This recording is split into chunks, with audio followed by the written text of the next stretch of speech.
This week today we have an interview with Mr. Shockley. Today we will hear about his life and experiences. Hello, Mr. Shockley. It's great to meet you. Tell us a little about yourself. What would you like your viewers to know about you? This can be anything about your family, your hobbies, your job, or where you're from. Well, thank you for the opportunity to share my journey on your platform. And I'll give you a little background.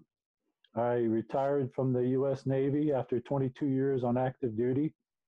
I was assigned to 7 different ships in my 22-year career. 3 of those ships had been deployed to the Persian Gulf in 92, 95, and 2001.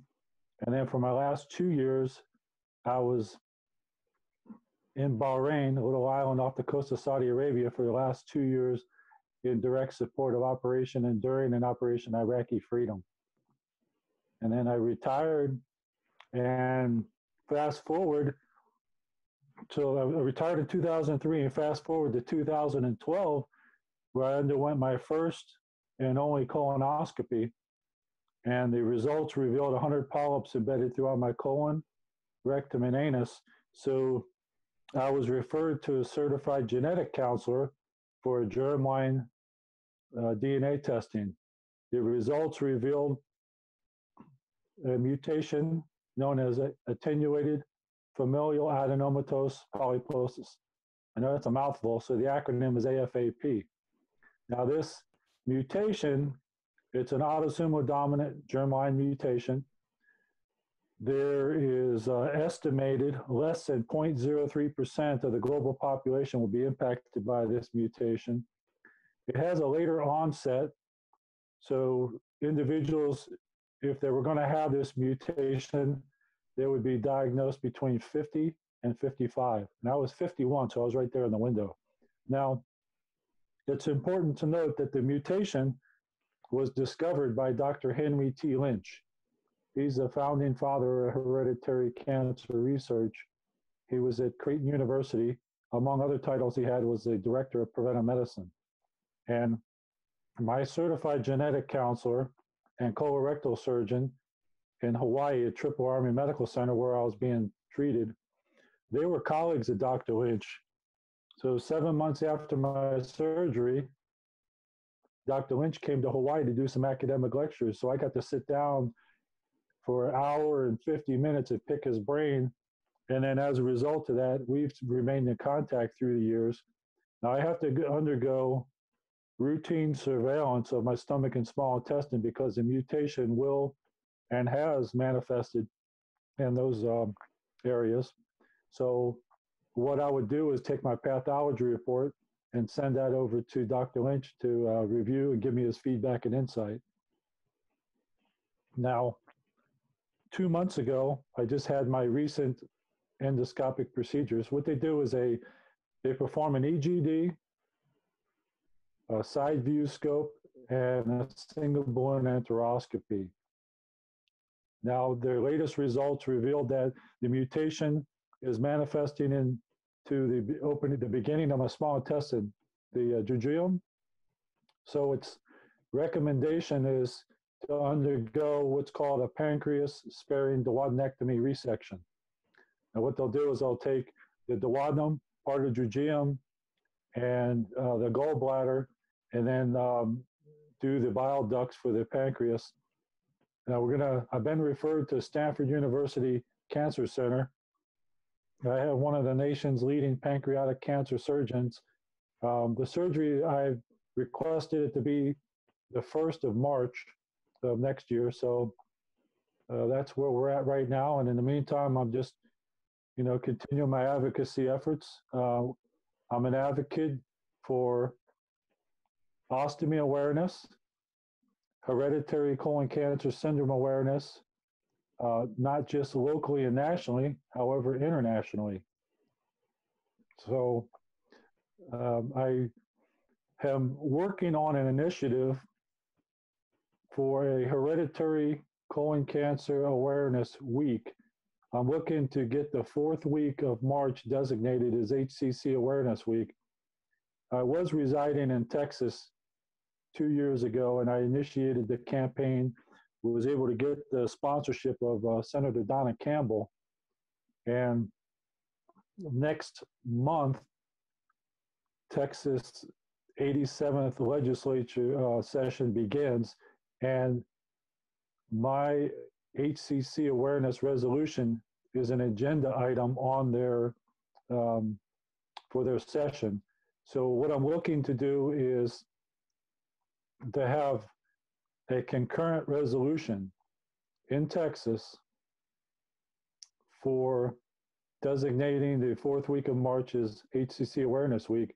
And if it gets, once it gets approved on the House floor, it goes to the Senate floor there in Texas. And then the governor will sign it, and this resolution will be effective for 10 years. Now, in the meantime, what I'm going to do is get the federal senators, Senator Ted Cruz and Senator John Cornyn from Texas, to sponsor my resolution, take it to Washington, D.C., have the other 49 states co-sponsor it to include the U.S. territories of American Samoa, Guam, and Puerto Rico. And my hopes are, it's going to take years to do this, my hopes are to have a Senate resolution so nationally the fourth week of March would be designated as HCC Awareness Week, and that would be indefinite. Now, I know that's an awful lot of information there to digest. It's a daunting task. I'm battle tested, and I'm ready to lead the charge. Yeah, that sounds like quite a journey, and I wish you. Any questions? Okay. Yeah. I wish you the best of luck in all of this, and I really hope it comes true, especially with your surgery in March. I looked into your organization, and I like your mission and what you're doing for people. I think it's a great idea, and we will continue to support it in any way. So I was just wondering, how has your family impacted by your condition? Well, I've been able to. I'm by myself. Don't have any biological children. Went through a marriage years ago. I communicate with my siblings. I'm in California. I'm the youngest. I'm 60. My sister is 4 years older than me. My brother is 12 years older than me. And my sister and her family, they live in Indiana. My brother and his family live in Kentucky. And I communicate with them on a regular basis, so they're well aware of everything that's going on with my health and my advocacy efforts. So there's no family history. All my parents have been deceased for a couple decades. My maternal and paternal aunts and uncles, they have all passed away. We don't have any knowledge of any history, colon cancer or any colon-related issues on either side of the family. I've been in contact and continue to be in contact with a lot of my first cousins. Now, I'm the youngest of all the first cousins. So when the second cousins, when they start getting into the mid-40s, I'm sure that they'll be getting their colonoscopies, and we'll see what happens from there. But in the meantime, I continue to keep them appraised of my progress. And I'm also, on a side note, I'm registered with the Johns Hopkins and the Creighton University Hereditary Cancer Registry. I just completed the registration consent form for the University of Michigan Hereditary Cancer Registry, and there's a few other. I think Vanderbilt. I believe I have a request in that I confirmed the consent form for the Vanderbilt's hereditary cancer registry as well. So that's my way of one of my ways of giving back to the medical community. But the advocacy efforts, what I want to do is I want to share my journey, like I said, locally, nationally, and internationally, as a source of inspiration and encouragement for those who hear it. And my purpose is to educate the world about the hereditary cancer syndrome that I have, AFAP, continuing the legacy of Dr. Lynch and the importance of early detection in hopes of saving lives. Yeah, I completely agree. So Pooja and I go to a medically focused school, and we know about trying to raise as much awareness as possible about diseases. So I completely agree. It's really important for everybody to have colonoscopies once they reach a certain age and know about all these diseases so they can prepare themselves for the future. Absolutely. So your condition probably have affected your daily life. So is there anything in particular that you believe people take for granted? Well, it hasn't really impacted my life. I don't have any symptoms or side effects. There's no chemo, radiation. There's no medication for my condition. There's a few things that I've modified. I mean, I have a permanent ostomy. So if you're familiar with an ostomy, I am limited a few things, but not many. But the lifestyle, I just go about my life as if nothing happened. And I've embraced this from the onset. I was equipped when I was inpatient during the surgery, right after the surgery, with my wound and ostomy nurse, and she would come in every day, and we'd go over things. And I had DVD to watch, I had information to read, so I was able to mentally prepare myself. Plus, I had several weeks prior to the surgery to read about not just the mutation and the type of surgery, but to read about what life was going to be as an ostomy. Now, I didn't know anything about the mutation or an ostomy. So this was all new to me. So I just embraced it, and I just started asking a lot of questions. I did my own personal research. I continue to do my own personal research, and that's one of the reasons I end up, reaching out to you and your organization, is to continue to share,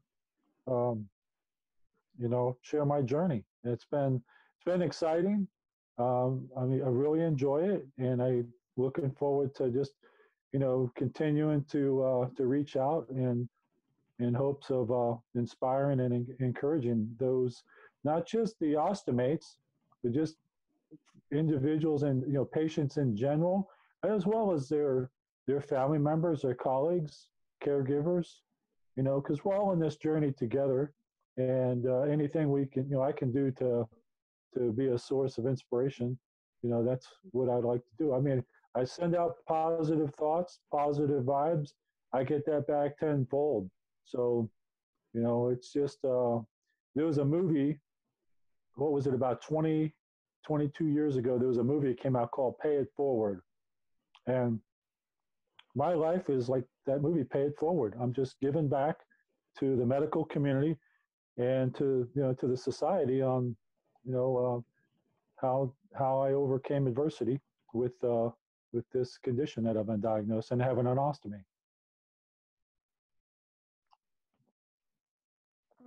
So I know you have an organization to raise awareness for colon cancer. So I was wondering if you could describe it more in detail and what your goals are for this organization. Well, I'm affiliated with the Colon Cancer Prevention Project. It's based in Lexington, Kentucky.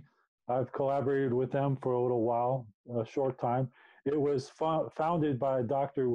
Whitney Jones, and he's a GI doctor. He established that foundation 17 years ago. So I've been collaborating with him. We've done a podcast. We have a series we're going to be doing here in the next couple months. We're going to do one a month leading up to March. March is Colon Cancer Awareness Month. We have a few projects working on, and I've shared my resolution initiative with him and his team. So we're going to collaborate on a legislative side to to run that up the flagpole, see how much support we can get um, outside of Texas. So in the meantime, what I want to do is, the hereditary colon cancer syndromes. There's 7 of them, and the one I have is the most rare of them. So I'd like to continue to collaborate with Dr. Jones and his team on sharing my journey, and he has some ideas as well as I do, and we'll get together. We communicate at least once a week and share thoughts. And what we'll do is just we'll keep pressing on the way we have, in hopes that we can expand the mission of the Colon Cancer Prevention Project.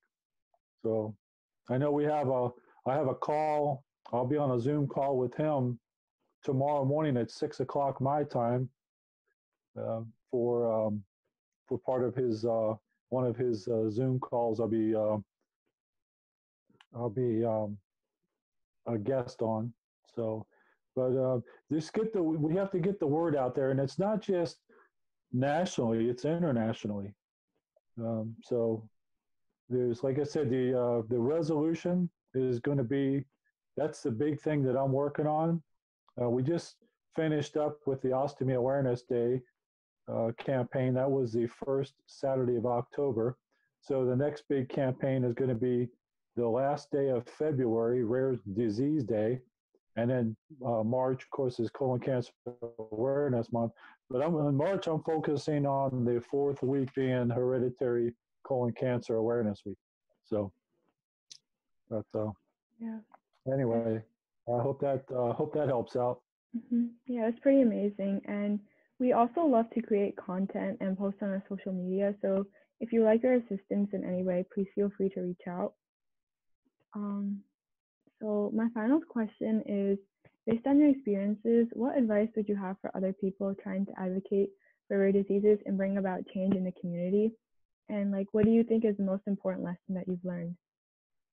Wow, those are great questions. Thank you. Well, here's the thing. Once I got diagnosed, I adopted 4 words, and those words are attitude, faith, adapt, and purpose. So I looked at the word attitude, and I take that as attitude is 100. To me, it equals 100%. I mean, I have a positive attitude. You can be in a bad mood, but if you have a positive attitude, you're going to eventually, that attitude, that mood is going to change. So what I looked at is my positive attitude had a direct impact on my ability to overcome adversity with the diagnosis and the surgery. Now, my positive attitude had a direct impact on my strong faith. Now, faith, just in general, what is faith? Faith is believing in something you can't see. So if you look outside and see the tree branches swaying in the breeze, you can't see the breeze. We're unable to see the breeze. We see the effect of it. So what is that? That, to me, that's an example of faith. So what I did is I took the word faith and I broke it down and made an acronym: full assurance, influence through hope. Because what is faith? Having hope. Have your full insurance, which is influence through hope. So that's an acronym I made. Now, my attitude, my positive attitude, and my strong faith had a direct impact on my ability to adapt to life as an ostomate. And I took the word adapt and I broke it down, another acronym. Attitude determines the ability for a positive transformation. And what I had to do is I had to transform my body. I'm now an ostomate, which is it's a whole new world. It's a life-changing event. And so my attitude, my faith, my ability to adapt leads me to my purpose. And my purpose is to share my journey, to continue the legacy of Dr. Lynch, educating the world about my condition, the importance of early detection in hopes of saving lives. So then what I did is I have a mantra my mantra is always forge ahead with a purpose. And that's my signature on my email, and that's my life's mantra now. Now, I have these epiphanies when I wake up in the middle of the night, and I write them down. So that's where the attitude, faith, adapt, and purpose came from. And then the acronyms, faith and adapt, and then always forge ahead. Now, I don't know if you caught this, but if you take attitude, faith, adapt, and purpose, you take the first four letters of each of those words, that's AFAP, which is the acronym for the mutation I've been diagnosed. If you take my mantra, always forge ahead with a purpose, once again, that's my spin. AFAP, a lot of people take it as a negative. So what I did is I took a spin on it and I made it a positive. So the first letters of always forge ahead of a purpose is AFAP. So it's just things I come up with. It's the way my mind works.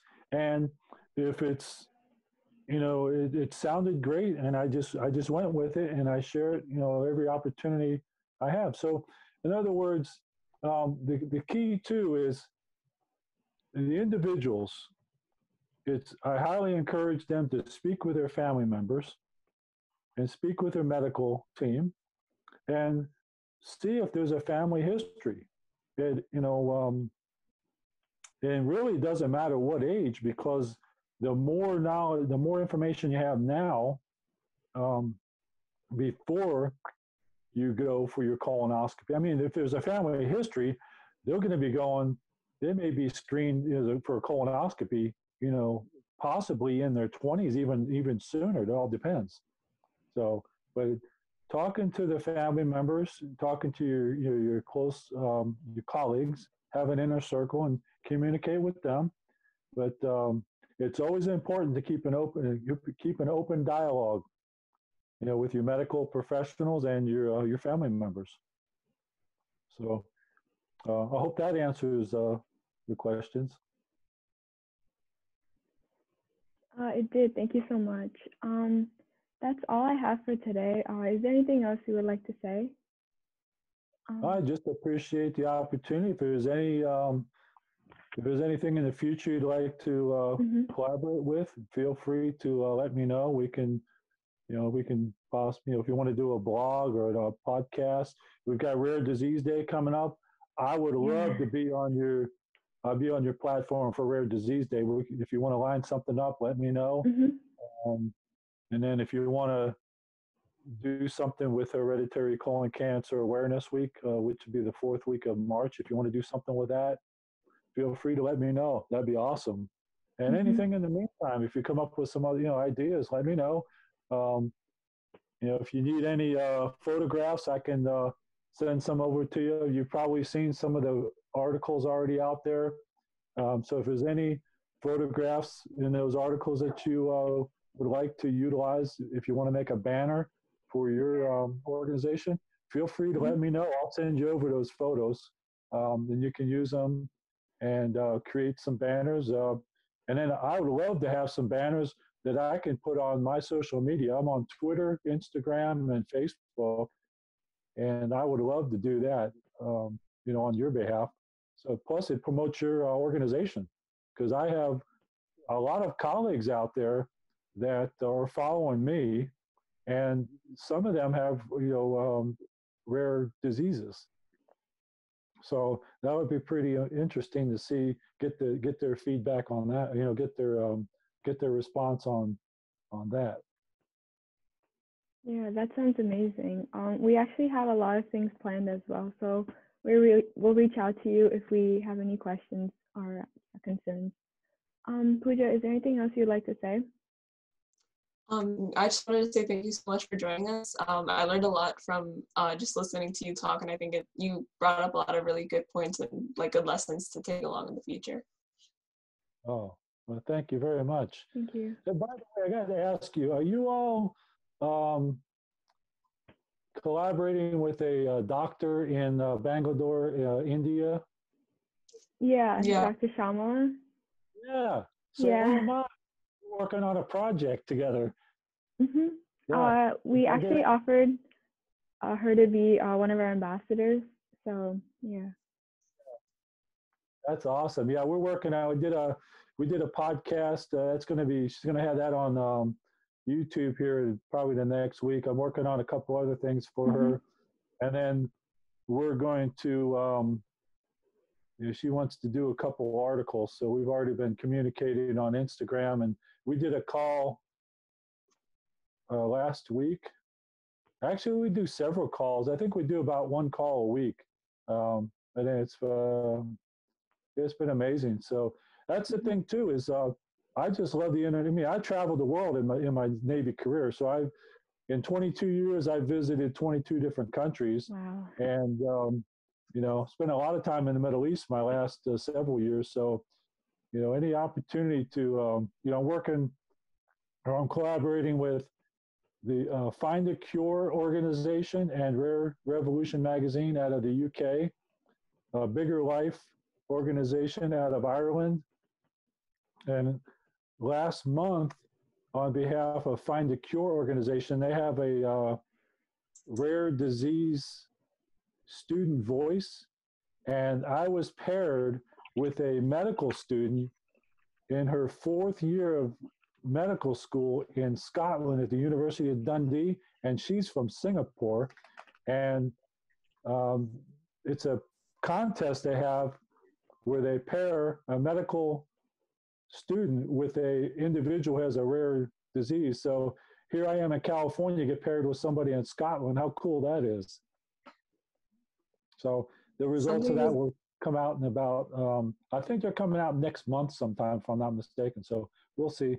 But, if there's opportunities out there, I'd definitely be interested in, if you know of any individuals or organizations that are, have,